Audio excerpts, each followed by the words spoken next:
Indian premiere league के 16वें match में आज 4 में से 3 मैच जीतकर दूसरी पोजीशन पर काबिज रॉयल चैलेंजर बेंगलोर का मुकाबला 7वें नंबर पर नजर आ रही राजस्थान रॉयल्स से होगा।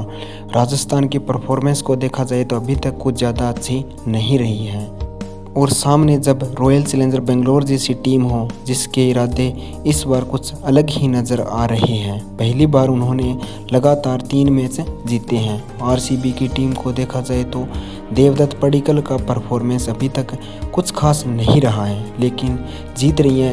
यही मोमेंटम को बनाए रखने के लिए कोहली शायद पडिक्कल को एक और मौका देंगे।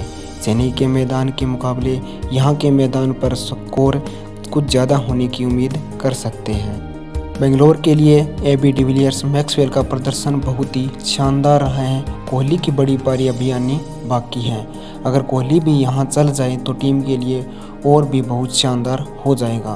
राजस्थान को देखा जाए तो उनकी परफॉर्मेंस अच्छी नहीं रही है। राजस्थान की ओपनिंग जोड़ी सबसे बड़ी समस्या का कारण बनी हुई है। राजस्थान के लिए बेन स्टोक्स का चोटिल होना और भी बड़ा नुकसान कर गया। राजस्थान के लोअर ऑर्डर के बल्लेबाजों ने बहुत ज़्यादा निराश किया है। अभी तक रियान पराग, शिवम दुबे, राहुल तेवतिया का प्रदर्शन बहुत ही निराशाजनक रहा है, लेकिन राजस्थान के पास ऑप्शन की बहुत ही ज़्यादा कमी देखने को मिल रही है।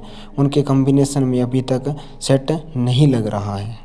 जहां दोनों की बॉलिंग को देखा जाए तो बेंगलोर की बॉलिंग काफ़ी संतुलित और किफ़ायती नज़र आ रही है। वहीं राजस्थान की बॉलिंग में भी अभी सुधार की काफ़ी ज़रूरत है।